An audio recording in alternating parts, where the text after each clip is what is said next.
국민의힘 이준석 대표 기자회견에 이어서 장외 여론전 시작했습니다. 여권 내부에서는 너무 나갔다라는 반응도 있는데 또 공개 발언을 자제하고 있는 친윤계도 부글부글 끓고 있는 형국입니다. 이현주 전 국민의힘 의원과 함께 당 상황 면밀하게 짚어보겠습니다. 안녕하십니까? 네, 안녕하세요. 시끄럽긴 시끄럽습니다. 네, 뭐 예상했어요. 예상했던 그대로입니까? 네, 예상한 당연히 것보다 뭐, 더 세다고 보지 않습니까? 글쎄 뭐 어떻게 보면 그럴 수도 있는데요. 네. 근데 사실은 뭐 이게 그냥 끝날 수는 없는 거잖아요. 네, 당연히 끝날 수가 없죠. 그래서 저는 이게 그 정치력을 발휘를 해서 연착륙할 수 있도록 다들 노력해야 된다라고 계속 얘기했었거든요. 예. 왜냐하면 이게 예를 들어서 한쪽을 뭐 옛날 같았으면 중세 시대나 예. 이럴 때 한쪽을 죽이고 나면 끝나지만 한쪽을 뭐 없애버리면 되는데 그런 그렇죠. 상황은 안 되잖아요. 근데 요즘 이제는. 세상엔 그럴 네, 수가 어려우니까. 없잖아요. 예. 이준석 대표는 끝까지 싸우겠다 아마 뜻을 분명히 한 걸로 보이는데 이른바 예전에 말했던 이준석 리스크 이제부터 본격화됐다 이렇게 봐야 되는 겁니까?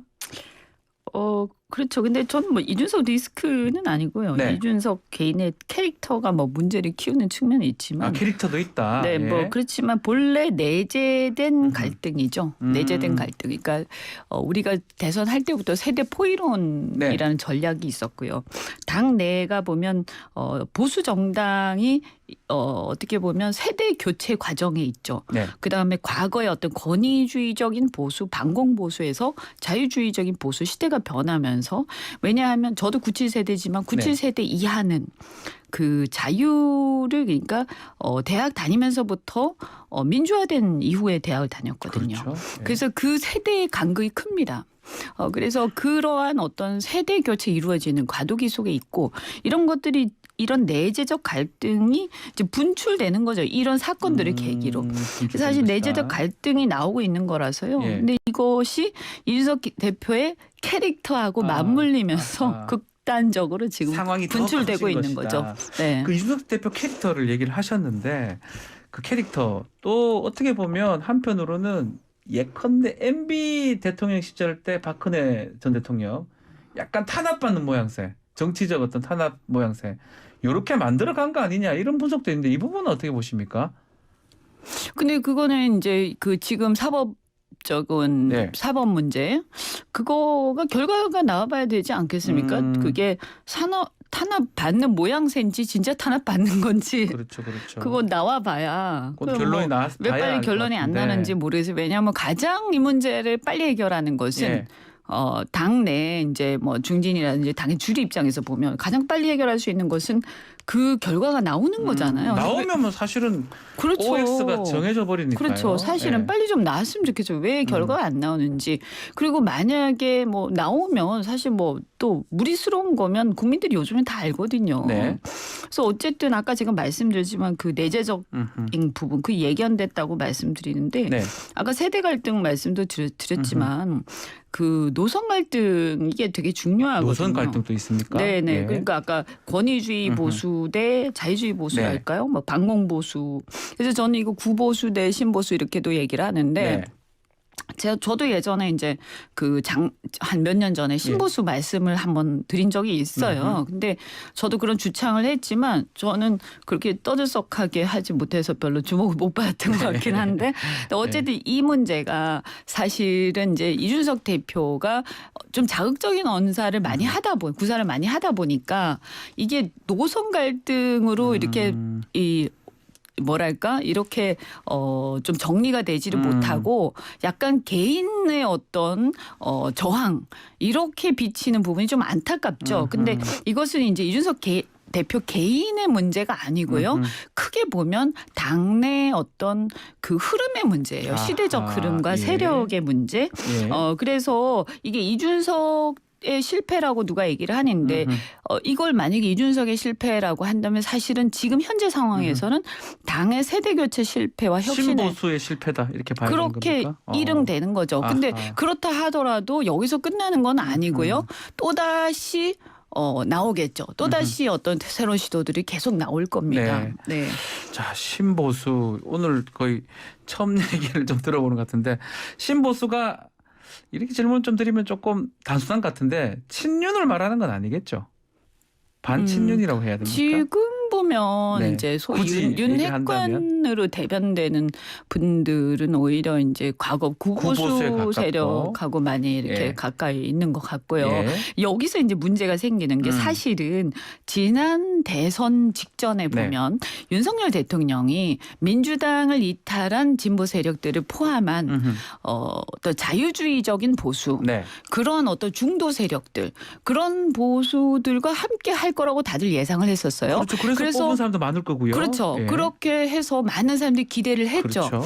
그랬는데 이제 그 국민의힘에 결합을 한 직후부터 오히려 옛날 어떤 보수 세력들 또는 그러한 권위주의적인 보수의 모습들을 좀 보이면서 우리 오늘 이현주 의원님께 말씀하신 구보수적 모습을 보였다 이 말씀이네요. 그런 모습들 좀 권위적인 예. 모습 또는 권위적 문화 예. 이런 것들을 많이 보이면서 사실 그 지지층이 많이 떨어져 나갔고요. 아하. 그럼 이른바 그게 2030 좀 그렇죠. 세대들입니까? 예, 세대로도 그런 아하. 거죠. 그러면서 또 당 내에서도 그것을 지향하는 사람들 또는 보수 안에서도 그것을 지향하는 사람들하고 많이 간극이 벌어진 거죠. 그래서 어떻게 보면 처음에 윤석열이라는 검찰총장의 지지를 보냈던 많은 사람들이 지금은 사실 많이 실망을 했죠. 아하.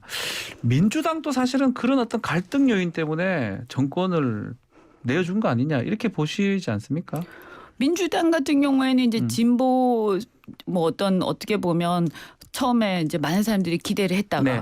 나중에 보니까 이게 586을 비롯해서 운동권들의 어떤 전체주의적인 모습들 네. 그다음에 자신들의 기득권에 안주하고 그것을 확보하려는 모습들 그것이 이제 조국 사태를 비롯해서 LH 사태 이런 것을 드러나면서 내로남불과 이런 것들이 드러나면서 젊은 층에서 그렇죠. 완전 보니까 뒤돌아선 거잖아요. 진보는커녕 이것은 완전히 기득권이구나. 기득권보다 더 못하다고 네, 봤을 것 같아요. 그렇게 해서 뒤돌아선 거죠. 그렇죠. 네. 비슷하게 지금 진단해 주셨는데 조금 이제 이론적인 얘기도 하지만 구체적인 얘기를 좀 드려보면 야, 이거는 좀 셌던 것 같기도 해요. 양두구육. 네. 거기서 개고기 얘기를 하면서 네. 이준석 대표 이 말들이 많습니다. 네. 뭐 대통령을 지칭한 거 아니다, 맞다 이렇게 하면 안 된다라고 하는데 그 부분 어떻게 보셨습니까? 이준석 대표가 참 비유하고 예를 드는 거는 많이 하는데 간혹 이게 오해가 커질 가능성이 있으니까요. 이게 뭐 저는 뭐 개고기 문제가 아니라 사실은 이 말의 함의는 굉장히 심각한 얘기다라고 생각합니다. 아, 심각합니까 네, 이게? 아마 예. 유권자들은 이 말이 굉장히 심각하게 예. 와닿았을 거라고 보고요. 무슨 얘기냐면 이제 어떤 면에서는 좀 일종의 사기잖아요, 사기. 응? 그게 양뚝 그러니까 개고기인데 양으로 팔았다는 그렇지 않습니까? 사기 쳤다는 얘기죠. 네, 예. 그렇게 들리잖아요. 그래 들리죠 유권자 사실은 입장에서. 뭐 그런 그러니까 뜻으로 한 거고요. 뭐 그것이 예. 뭐 개고기가 누구를 한 것이든 아하. 같이 뭐 하여튼 대상이 뭔가는 예. 나중에 문제고 어쨌든 결론적으로 그런 얘기잖아요. 잘못 팔았다 이런 얘기잖아요. 네. 그러면 유권자들이 들었을 때는 뭐 우리가 쏜 건가 이런 유권자가 쏘은 걸로 생각이 들려질 들죠. 수가 있으니까. 그런데 이제 이준석 대표는 굉장히 진심으로 얘기한 것 같아요. 예. 그때 표정을 보면. 예. 그러면 여기서 상당히 본인도 자괴감을 느끼겠지만 유권자도 상당한 충격을 받죠. 그래서 이 부분이 어쩌면 이제 굉장히 아픈 부분입니다. 아하. 저희 입장에서는 네. 우리 당 입장에서도 그렇고 아마 주류 입장에서는 정말로 아팠을 거고요. 근데 이 부분은 저는 뭐 비판할 수도 있는데 사실은 한편으로는 이준석 대표가 이렇게 당대표까지 지낸 분이 어떻게 이렇게 얘기하냐 이렇게 말할 수도 있지만 네. 이렇게까지 된 부분에 대해서는 또 반성할 필요가 있는 거죠. 반성을 해야 왜 된다. 이렇게까지 생각하게 됐을까? 예. 알겠습니다. 그 국정 점수 얘기도 한번 해보면요. 25점이다 운영 점수가. 이게 뭐 이준석 대표는 결별 선언하려면 내가 이렇게 기자긴 했겠냐라고 하면서 점수를 이렇게 준 거는 사실은 대통령실 입장에서는 이 결별 선언하는 거 아니냐 이렇게 받아들였을 것 같기도 하고요. 어떻게 보십니까? 이거는 뭐 갤럽의 그 여론조사 그거 그대로 갔나요? 24점 거기는 가장 그래도 뭐 24%였긴 사람들이 한데요. 많이 인정하긴 하니까 그런데 뭐 결별 선언은 뭐 저는 정치는 뭐 가능성이 예술이니까요. 네.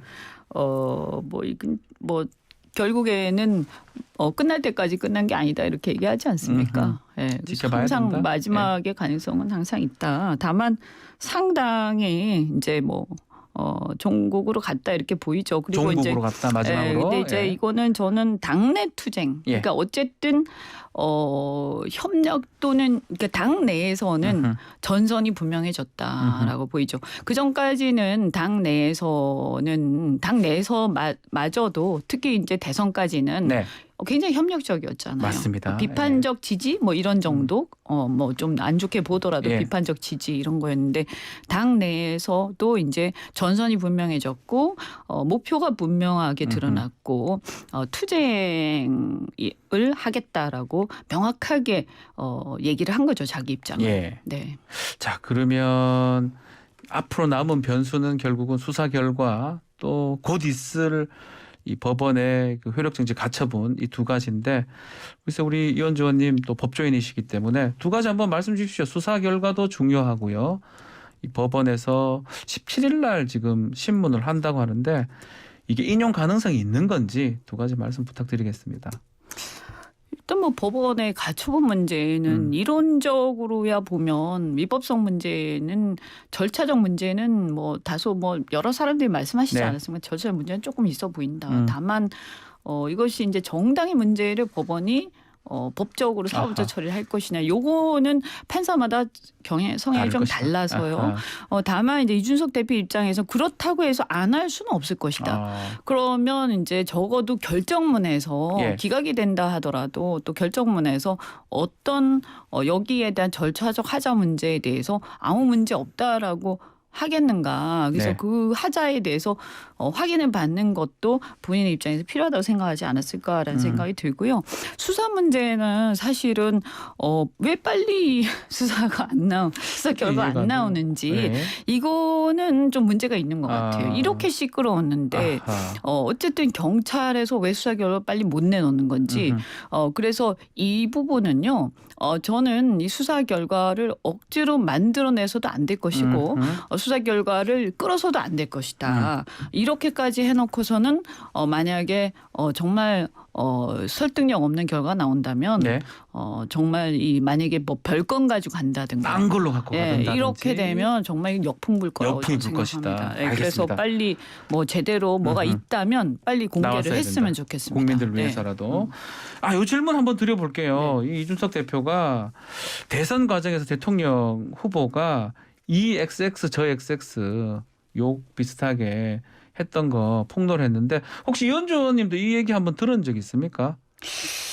저는 뭐 이렇게 좀 안 좋아한다 이런 얘기는 그 정도는 들었는데요. 들었다. 예, 또 근데 젊다 보니까 구체적으로 대표가 막 그래서 또 이런 얘기를 했나요? 이렇게 뭐 이런 표현을 뭐 썼는지는 그거는 뭐 정확하게 네. 모르시고. 뭐 근데 들었으니까 얘기하겠죠. 그렇죠. 그러니까 예. 뭐 이게 이제 일종의 제가 보면 요즘 젊은 층은 상당히 직설적이죠. 네, 직설적입니다. 예, 직설적이고 근데 뭐 제가 볼 때는 상당히 이제 세대 차이들이 있어요. 저는 97세대고 또 예. 위에 또 86세대도 86. 있고 그 위에 또 보면 기성세대들도 예. 있고 다인데 뭐 젊은 사람들 특유의 화법들이 있으니까요. 아하. 어떤 면에서 보면 자유롭게 또 봐줄 수도 있고 그런데 이런 거를 굳이 얘기했어야 되냐 이렇게 또 말할 수도 있고 뭐 저는 뭐 이런 그래요. 것들에 대해서 뭐 얘기를 서로 할 수는 있는데요.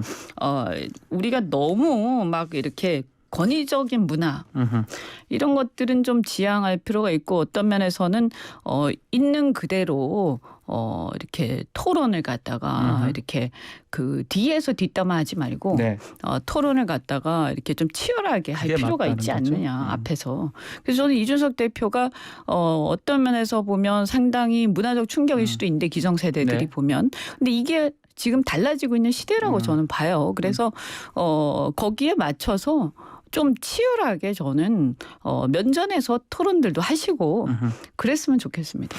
당내에서는 보니까 그래도 이거에 이준석 좀 개인의 문제라고 보는 것 같긴 한데 우리 이현주 의원님께서는 이 개인보다는 아까 신보수 구보수 얘기도 하셨고 또 젊은 세대 기성세대 얘기도 하셨는데 그런 문제라고 좀 바꿔서 생각하시는 저는 그게 거죠? 내재되어 있는 건데 그게 이준석 대표의 캐릭터가 더해지면서 이것이 이제 폭발하는 거다. 이제 사실 있어서. 그저 캐릭터가 없었으면 이렇게까지 비하 안 됐을 수도 있지만 그러나 결국에는 이제 이런 갈등은 내재돼 있었다. 내재돼 있었다. 네. 자, 100일 기자회견 내일 있습니다. 8월 17일. 내일 대통령이 글쎄요, 어떤 답을 좀 하는 게 좋을지, 예를 들어서 뭐 사과라든지 아니면 내부 총질 그 얘기에 대해서 어떤 얘기를 하는 건지, 아니면 뭐 아무 얘기 없이 그냥 다른 얘기를 하는 건지, 그 부분 어떻게 보십니까? 일단 뭐 겉으로는 당무에 관여하지 않는다고 하시니까 그렇게 말씀하셨으니까. 네, 예. 아마 그 얘기 또 답하기도 좀 애매하시지 예. 않습니까? 아하. 말씀 안 하시지 않을까 싶고요. 안 할 것 같습니까? 100일 기자회견을 그나마 하신다고 하니까 다행이고 어쨌든 국정 쇄신, 본인의 어떤 각오, 그다음에 인적 쇄신 이런 거에 대해서 아주 대대적인 전면적인 개편과 각오 이런 것들 말씀하셔야 되지 않을까. 하셔야 되는 겁니까? 아니면 예상입니까? 아니면 당일을 말씀하시는 겁니까? 예상이 조금 되긴 했는데 좀 축소된 것 같아요. 아하. 이제 보도 나오는 거 보면. 예. 근데 저는 생각보다 훨씬 더 대대적으로 해야 된다. 해야 된다. 네, 그렇지 않으면 반등하는 계기를 어디서 찾을 수 있을 거예요. 뭔가 충격적인 뭔가 이 정도면 야 정말로 제대로 그렇죠. 뭔가 하겠구나. 이런 기대를 심어줄 수 있어야 되죠. 알겠습니다. 좀 짧게 창당 얘기, 지금 윤석 대표는 조금 선을 그은 것 같은데 유승민 전 의원 등등 어떻습니까? 창당의 가능성 있는 겁니까, 없는 겁니까? 짧게 좀 말씀 지금 부탁드릴게요. 말하기는 조금 빠른 것 같고요. 빠르고. 그런데 이것은 결국에는 총선? 총선을 앞두고, 그러나 또 한 가지 변수는 민주당이 또 어떻게 될 거냐. 아하, 전당대회 지금 해야 그렇죠. 되니까. 그다음에 윤 대통령의 지지율, 네, 네, 이런 게 연관성도 좀 있을 것이다. 네, 연동이 되겠죠. 알겠습니다. 자, 오늘 말씀 여기까지 하겠습니다. 감사합니다. 네, 고맙습니다. 이현주 전 국민의힘 의원과 말씀 나눴습니다.